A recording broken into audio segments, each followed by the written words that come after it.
Hi viewers, welcome to Vinnie's kitchen official. ఈరోజు మన recipe వచ్చేసి గ్రీన్ చికెన్. ఈ గ్రీన్ చికెన్ చాలా ఈజీగా టేస్టీగా కూడా ఉంటుంది. మీరు ఒక్కసారి తిన్నారంటే వావ్ అనాల్సింది. గ్రీన్ చికెన్కి కారప్పొడి వేసే చికెన్కి తేడా తెలియాలంటే మీరు ఒక్కసారి ఇంట్లో ట్రై చేయాల్సిందే. ఇప్పుడు మనం రెసిపీలోకి వెళ్దాం.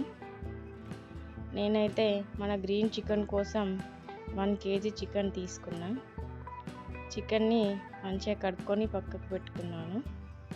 చికెన్కు ముందుగా మనం పేస్ట్ తయారు చేసుకుందాం.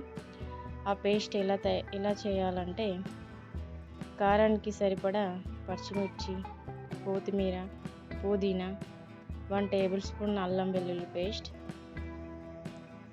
అలాగే నేను టేస్ట్ కోసం కాజు కూడా వేసుకున్నాను.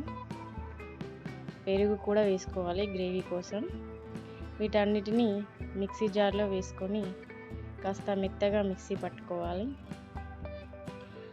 మిక్సీ పట్టుకున్న పేస్టును చికెన్పై వేసి బాగా అప్లై చేయండి. చికెన్ పీసెస్కు పేస్ట్ బాగా పట్టుకునేలాగా కలపండి. ఆ కలిపిన చికెన్కు కాస్తంత 1 టేబుల్ స్పూన్ పసుపు, అలాగే మన రుచికి సరిపడా ఉప్పు వేసుకోవాలి. బాగా కలిపి ఒక 10 minutes పక్కకు పెట్టుకోండి. ఇప్పుడు కర్రీ కోసం ఉల్లిగడ్డను సన్నగా కట్ చేసుకోవాలి. ఇప్పుడు స్టవ్ వెలిగించి కడాయి పెట్టుకొని నూనె పోసుకోవాలి. నూనెలో హోల్ గరం మసాలా ఐటమ్స్ వేసుకోండి. తర్వాత సన్నగా తరిగిన ఉల్లిగడ్డలు వేసుకోవాలి.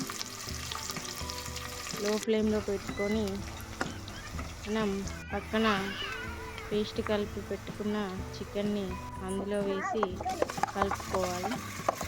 కాస్త చికెన్ ఉడకగానే అందులో మిరియాల పొడి, ధనియాల పొడి, చికెన్ మసాలా, గరం మసాలా వేసి కలుపుకోవాలి.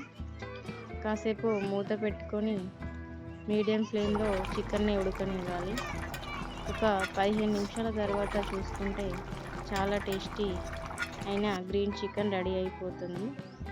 లాస్ట్లో మనం కొత్తిమీర కూడా వేసుకోవాలి. అంతేనండి, మన గ్రీన్ చికెన్ రెడీ అయిపోతుంది. ఇప్పుడు తినడమే ఆలస్యం. మీరు కూడా ట్రై చేయండి. ఎలా ఉందో మాకు కామెంట్లో తప్పకుండా తెలియజేయండి. అలాగే ఇప్పటి వరకు మన ఛానల్ని సబ్స్క్రైబ్ చేసుకొని వాళ్ళు కూడా ఎవరైనా ఉంటే వెంటనే సబ్స్క్రైబ్ చేసుకోండి. మీకు తెలిసిన వాళ్ళకు కూడా షేర్ చేయండి. Thanks for watching.